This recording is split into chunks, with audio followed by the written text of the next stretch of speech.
चलो दोस्तों, आज अपन पढ़ते हैं प्रकाश। प्रकाश क्या है? किसी भी वस्तु को अपन देख सकते हैं तो किसके कारण? प्रकाश के कारण। जिस वस्तु पर प्रकाश पड़ता है वह वस्तु अपन को दिखाई देती है। किसके कारण? प्रकाश के कारण दिखाई देती है। चलो देखते हैं।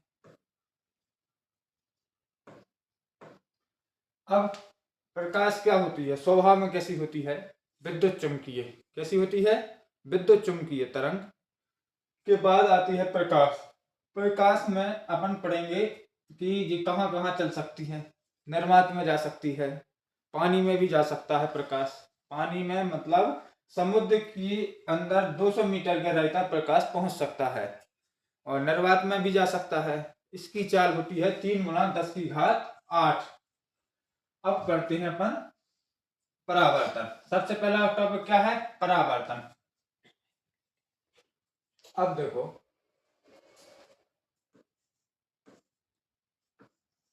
परावर्तन। अब परावर्तन क्या होता है? जब कोई किरण एक माध्यम से दूसरे माध्यम में जाती है तो टकराकर उसी माध्यम में वापस लौट आती है, उसे क्या कहते हैं? परावर्तन कहते हैं। क्या कहते हैं? परावर्तन। अपन किसी भी वस्तु को देख पाते हैं तो किसके कारण? परावर्तन के कारण देख सकते हैं। अब इसको अपन डायग्राम द्वारा समझते हैं। देखो,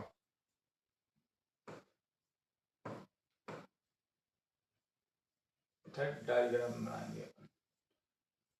ये एक रेखा खींची, इस पे क्या करेंगे अपन? पेंट या कलाई कर देंगे।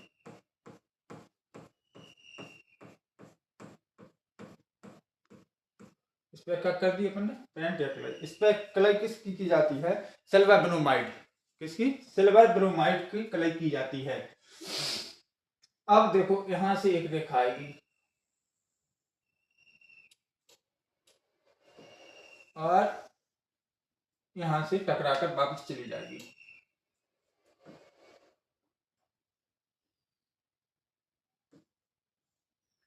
इसको कहेंगे आपतित किरण। इसको क्या कहेंगे अपन? आपतित किरण। आने वाली किरण को क्या कहेंगे? आपतित किरण। और जो यहां से जाएगी टकराकर उसको कहेंगे परावर्तित किरण। और बीच में एक रेखा खींचेंगे। एक बीच में क्या खींच देंगे अपन? रेखा। क्या खींचेंगे? रेखा। रेखा खींचने के बाद दूसरे कलर से खींचते हैं अपन रेखा। इससे लगाइए। एक सीधी रेखा खींचेंगे, इसको कहेंगे अपन अभिलंब। अभिलंब जे क्या है? जे कोण एक मिनट। जे कोण और एक जे कोण। इस कोण को अपन कहेंगे आई और इसको कहेंगे आर। हो गया। अब देखो, कोण एंगल को अपन कैसे दर्शाते हैं? कोण से। तो कोण आई बराबर क्या होगा? कोण आर। कोण आई मतलब आपतन कोण और परावर्तन कोण कैसे होंगे? बराबर। आपतित किरण, परावर्तित किरण, अभिलंब कैसे होते हैं? तीनों एक ही तल में स्थित होते हैं। अब यहां से क्वेश्चन कैसे पूछेगा कि आपतित किरण मुख्य अक्ष के साथ 40 डिग्री का कोण बनाती है। कितने डिग्री का कोण बनाती है? 40 डिग्री का कोण बनाती है। तो आपतित किरण या आपतन कोण का मान कितना होगा? आपतन कोण का मान कितना होगा? तो कैसे निकालेंगे अपन? आप पता है, ये सीधी रेखा है मतलब 90 डिग्री। कितने डिग्री का एंगल है? 90 डिग्री का। 90 में से 40 घटाएंगे तो ये कितनी आ जाएगी? ये आ जाएगा अपना 50। और जे भी क्या हो जाएगा? तो 50 डिग्री हो गया। अब इधर लिखेंगे अपन कोण आई। जैसे मान लो 90 - 40 तो कितना आ गया है? 50 डिग्री। ऐसे निकाल सकते हैं अपन। या उसने पूछा ऐसा कि आपतित किरण मुख्य अक्ष के समांतर 60 डिग्री का कोण बनाती है, तो आपतन कोण का मान कितना होगा? तो कितना होगा, 90 में से 60 घटाएंगे तो कितना बचेगा, 30, तो 30 डिग्री बचेगा। अब आगे बढ़ते हैं अपन।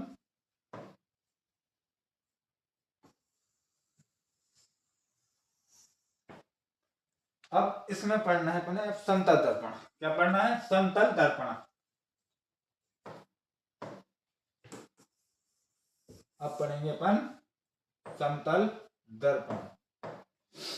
समतल दर्पण कैसा होता है, देखो डायग्राम द्वारा समझते हैं अपन।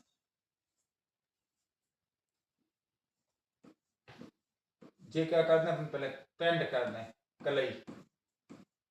दर्पण की जो दर्पण है उसके पीछे जो सफेद सफेद कलई होती है वो किसकी होती है, सिल्वर ब्रोमाइड।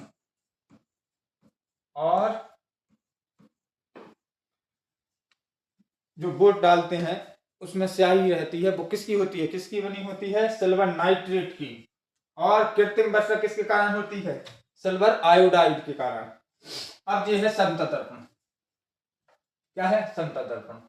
अब देखो समतल दर्पण क्या होता है, जिसमें अपना चेहरा देखते हैं अपन जिस दर्पण में, उसको क्या कहते हैं, समतल दर्पण।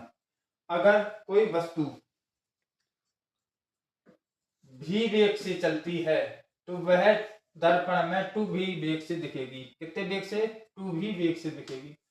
मान लो कोई अगर दर्पण को अपन घुमाएं, थीटा कोण पे घुमाएंगे तो कितने कोण पे घूमेगा, 2 थीटा कोण पे घूम जाएगा। और दूरी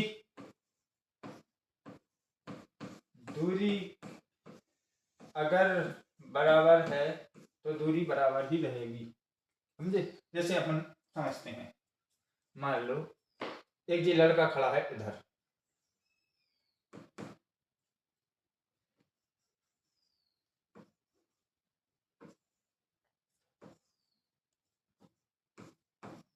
एक जो लड़का है मान लो 10 मीटर की दूरी पर खड़ा है। कितने मीटर की, 10 मीटर की दूरी पर खड़ा है।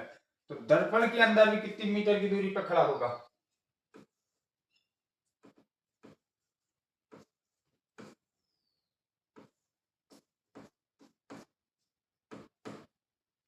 तो ये दर्पण के अंदर भी अपना 10 मीटर की दूरी पर दिखाई देगा। कितने मीटर की दूरी पर, 10 मीटर की दूरी पर उसका क्या बनेगा, प्रतिबिंब।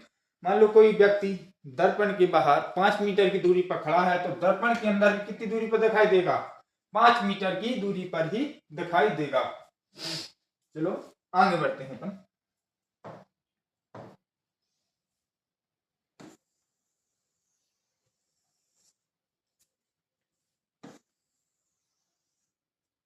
अब आगे देखते हैं क्या, सबसे पहले अपन पढ़ते हैं अब दीवार बना लें पहले अपन।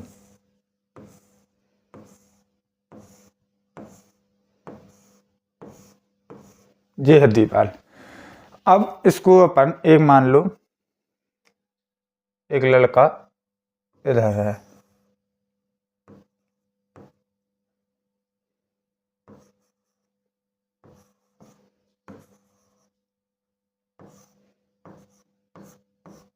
जी, और एक इस साइड।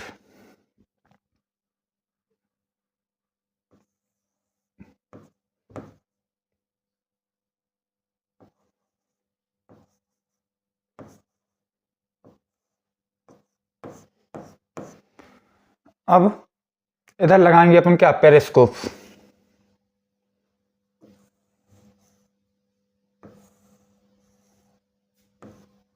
क्या लगाएंगे, पेरिस्कोप।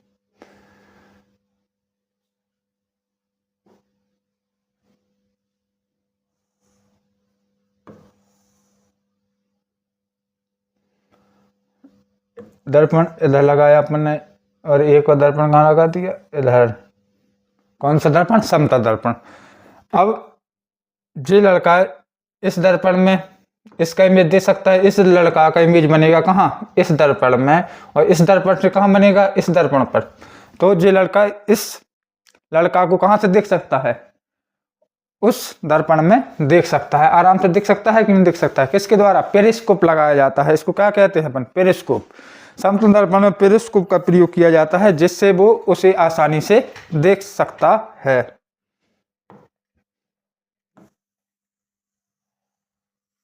आगे बढ़े। अब देखो, अब अपन पढ़ेंगे गोलीय दर्पण। क्या है गोलीय दर्पण? गोलीय दर्पण कितने प्रकार के होते हैं? गोलीय दर्पण 2 प्रकार के होते हैं। अब देखो, लिख लें पहले अपन गोलीय दर्पण।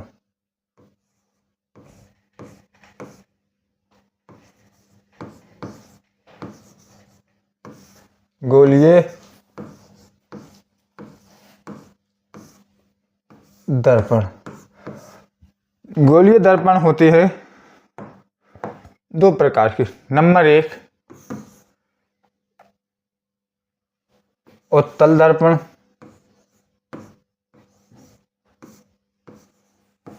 उत्तल दर्पण, और नंबर 2 होता है अवतल दर्पण। कितने प्रकार के? 2, अवतल दर्पण और उत्तल दर्पण। ये पढ़ना है मैंने गोलीय दर्पण में। अब देखो, सबसे पहले अपन क्या पढ़ेंगे? अवतल दर्पण बताते हैं। चलो, क्या बताएं? अवतल दर्पण।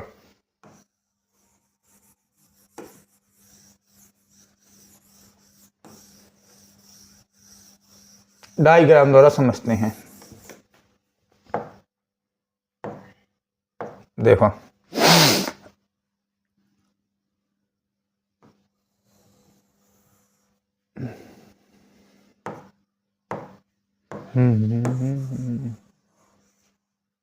ये है। अब इसके पीछे क्या कर दें? कलई, पेंट।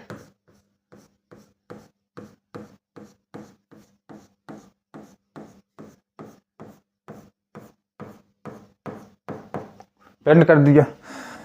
अब प्रकाश कहां से आएगा? हमेशा लेफ्ट साइड से क्या आएगा? प्रकाश। किस साइड से? लेफ्ट साइड से हमेशा क्या आएगा? प्रकाश। और पेंट कहां होगा? राइट साइड में। हमेशा पेंट कहां होगा? राइट साइड में। तो प्रकाश, मान लो ये कौन सा दर्पण है? इसको कहेंगे अपन अवतल दर्पण। अवतल दर्पण क्यों? इसका तल कैसा है? धसा हुआ। धसा हुआ तल को क्या कहते हैं? अवतल दर्पण। जैसे इसमें प्रकाश आएगा,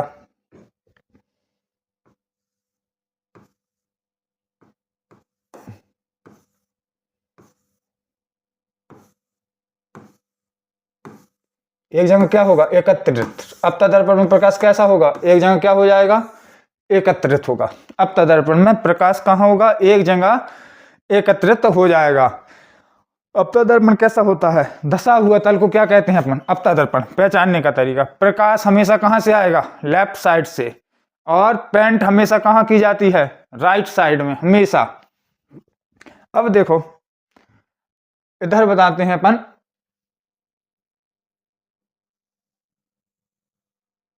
एक और दर्पण। देखो, दूसरी तरीके से बता रहा है। लो,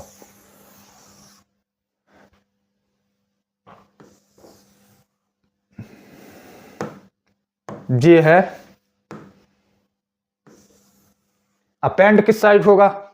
राइट साइड में। हमेशा पेंट कहां होगा? राइट साइड में।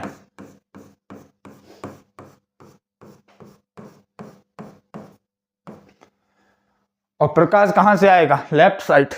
प्रकाश यहां से आएगा। इसमें प्रकाश कैसा जाएगा? अवतल दर्पण में उठाए हुए तल को क्या कहते हैं? इधर का इधर, इधर इधर, ऐसा फैलेगा। इसमें प्रकाश कैसा होगा? फैलेगा। कहां जाएगा? एक सीधी रेखा में जाके कहां जाएगा? चारों तरफ फैलेगा। उसको क्या कहते हैं? उठे हुए तल को कहते हैं अपन उत्तल दर्पण। क्या कहते हैं? उत्तल दर्पण। उत्तल दर्पण कहते हैं इसको। क्या कहते हैं? उत्तल दर्पण। अब आगे बढ़ते हैं अपन। इतना चीज समझ गए? एक है अवतल दर्पण, एक है क्या? उत्तल दर्पण। अब आगे बढ़ते हैं इसी के साथ अपन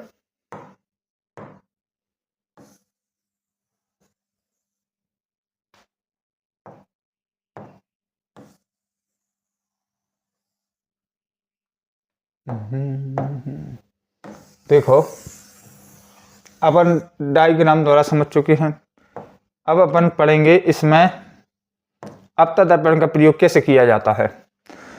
अवतल दर्पण का प्रयोग किसमें किया जाता है, जैसे बैटरी, टॉर्च में किसका प्रयोग किया जाता है, कौन से दर्पण का। टॉर्च में जो बैटरी रहती है उसमें अवतल दर्पण का प्रयोग किया जाता है।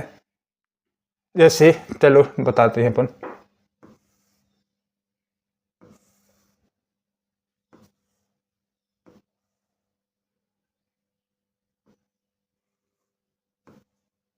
ये है टॉर्च मान लो।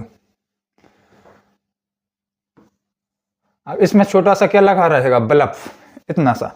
अब इतना सा बल्ब कितना उजेला देगा, बिल्कुल बत्ती बराबर उजेला देगा। लेकिन उसमें क्या लगा देते हैं अपन, अवतल दर्पण।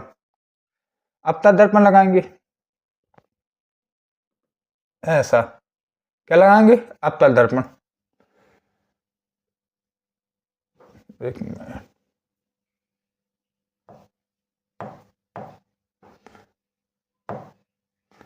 अवतल दर्पण लगाएंगे, इधर पेंट होगा। फिर इसको कैसा कर देंगे, एक कांच से क्या कर देते हैं बंद। काय का कांच होता है, फाइबर का। जो कांच लगा रहता है टॉर्च पर वो किसका होता है, कांच, फाइबर का। अब ये प्रकाश का चारों तरफ फैलेगा, इधर भी जाएगा। एक सीधी रेखा में क्या करेगा, लंबा प्रकाश के लिए बैटरी में अवतल दर्पण एक जगह फोकस करेगा कि नहीं करेगा, एक जगह सीधी लंबी लाइन में जाएगा। और इसी में क्या लगा देते हैं, बैटरी।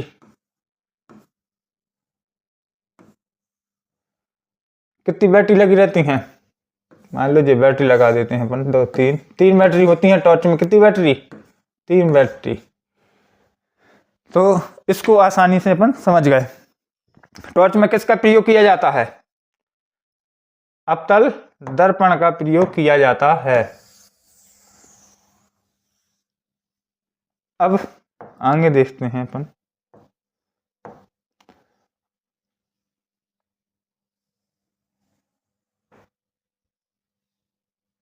अवतल दर्पण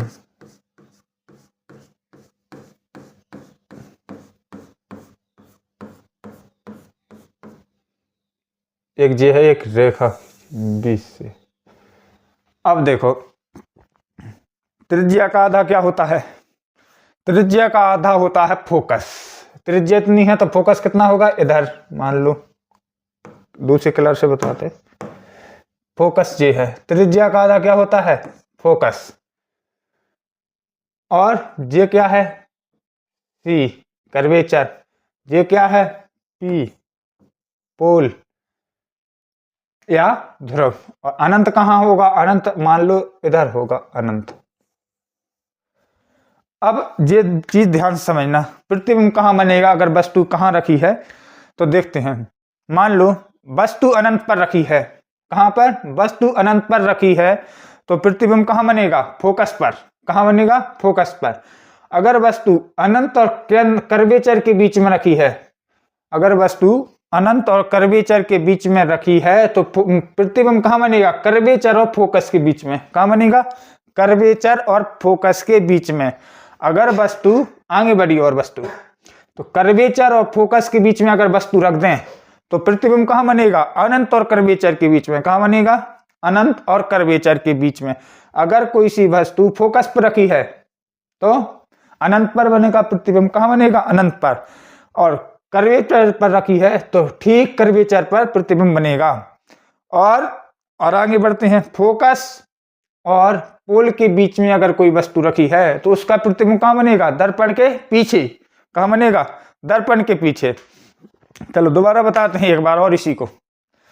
अगर मान लो वस्तु अनंत पर रखी तो प्रतिबिंब फोकस पर, और अनंत और कर्वेचर के बीच में वस्तु रखी है तो प्रतिबिंब कहाँ बनेगा, कर्वेचर और फोकस के बीच में। और वस्तु कर्वेचर और फोकस के बीच में रखी है तो प्रतिबिंब कहाँ बनेगा, केंद्र, कर्वेचर और अनंत के बीच में बनेगा। और अगर वस्तु कर्वेचर के ऊपर ही रखी है, कर्वेचर पर रखी है, तो प्रतिबिंब कहाँ बनेगा, कर्वेचर पर।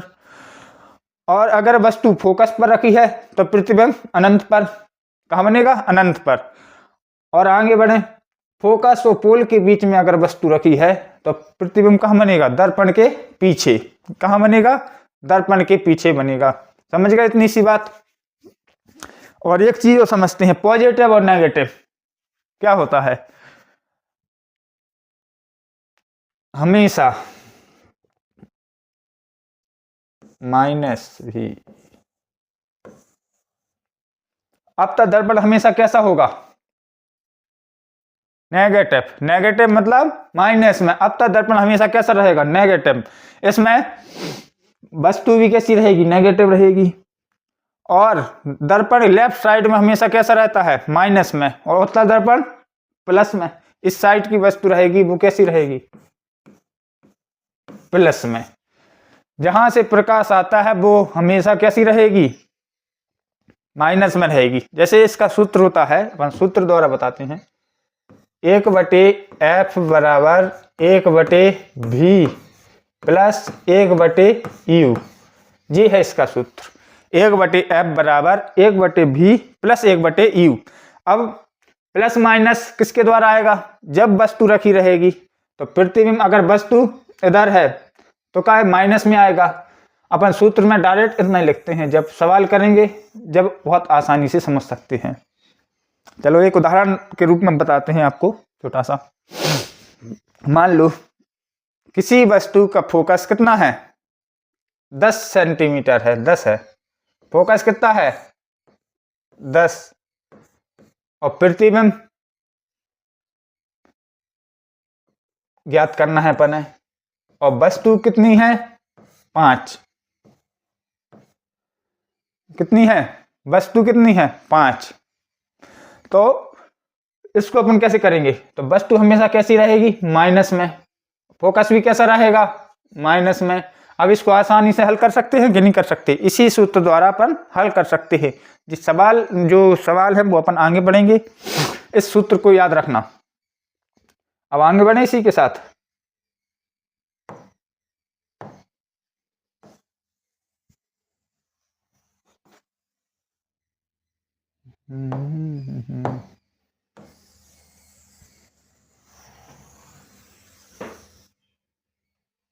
चलो देखो आगे।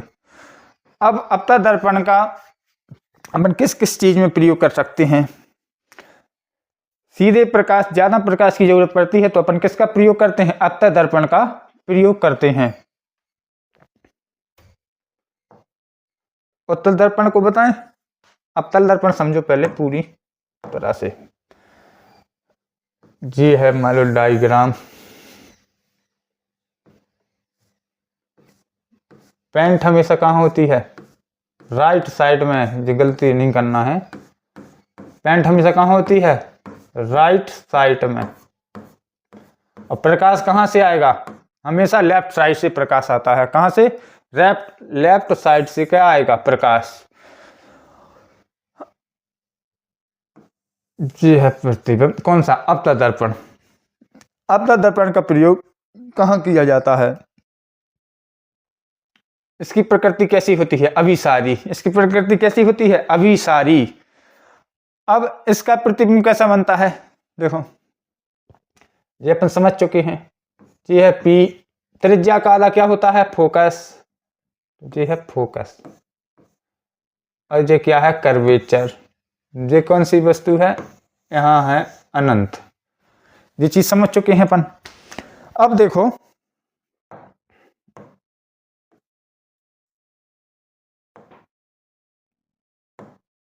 जैसे मान लो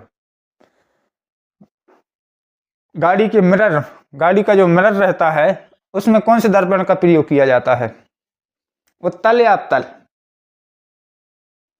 कौन से दर्पण का प्रयोग किया जाता है, उत्तल दर्पण का प्रयोग किया जाता है। किस दर्पण का, उत्तल दर्पण का प्रयोग किया जाता है। कौन से दर्पण का प्रयोग किया जाता है, उत्तल दर्पण का प्रयोग किया जाता है। और अपतल दर्पण का प्रयोग कहाँ किया जाता है, अपतल दर्पण का प्रयोग हमेशा कहाँ किया जाता है, जैसे अपन ने कोई सी लंबी चीज एक ही रेखा में देखना है तो उसमें किसका प्रयोग किया जाता है? अपतन दर्पण का प्रयोग किया जाता है। जैसे अपन ने टॉर्च का उदाहरण ले चुके हैं, टॉर्च में कौन सा चीज लगी होती है बताओ? अपतन दर्पण, क्योंकि अपन सीधी रेखा में क्या चाहिए? प्रकाश चाहिए, इसलिए अपतन दर्पण में किसका प्रयोग किया जाता है? टॉर्च में अपतन दर्पण का प्रयोग कर सकते हैं अपन। देखो अपतन दर्पण बताते हैं उत्तल, ये मान लो उत्तल, ये दर्पण कौन सा है? उत्तल दर्पण है।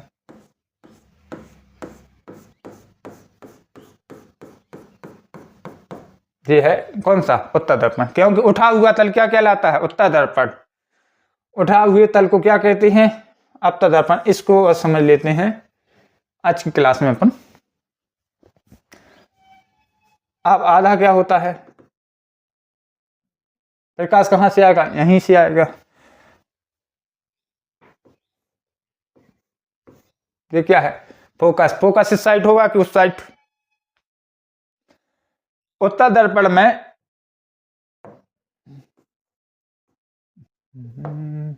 देखो, उत्तल दर्पण में कुछ नहीं है, सिर्फ अकेली वस्तु कहां होगी? उत्तल दर्पण में सब चीज किस साइड होती हैं? राइट साइड में होती हैं। किस साइड में? राइट साइड में होती है। देखो ये क्या है? आधा क्या हो गया? फोकस। ये क्या है? कर्वेचर। ये क्या है? अनंत। और वस्तु कहां होगी? वस्तु हमेशा कहां रहती है? दर्पण के आगे रहती है, पीछे नहीं जाती है। दर्पण के कहां रहती है? इस लेफ्ट साइड में हमेशा वस्तु कहां रहेगी? लेफ्ट साइड में। इसलिए वस्तु कैसी रहेगी? हमेशा माइनस में रहेगी। कैसी रहेगी? माइनस में। और प्रतिबिंब हमेशा कहां बनेगा? दर्पण के पीछे। वस्तु कहीं भी रखो लेकिन प्रतिबिंब कहां बनेगा? दर्पण के पीछे। इसमें तो कुछ समझने वाली बात नहीं है, बस इतनी छोटी सी बात याद रखो कि वस्तु अगर लेफ्ट साइड में रखी है तो प्रतिबिंब कहां बनेगा? दर्पण के पीछे। और कुछ इसमें है ही नहीं है। और प्लस में प्रतिबिंब हमेशा कैसा बनेगा? इसलिए ये क्या होता है? पॉजिटिव। इसका आंसर हमेशा कैसा आएगा? पॉजिटिव में आएगा। समझ गए? और जो इसके ये सवाल हैं वो अपन कल की क्लास में करेंगे। इतनी चीज समझ गए? उत्तल दर्पण और अपतन दर्पण को पहचान सकते हैं आसानी से अपन। उत्तल दर्पण कैसा होता है? उठा हुआ तल उत्तल दर्पण कहलाता है, और जो धसा हुआ तल है उसे क्या कहते हैं? अपतन दर्पण। और आगे की क्लास में अपन पढ़ेंगे इसके न्यूमेरिकल सवाल। और आज की वीडियो कैसी लगी? सब्सक्राइब करिए।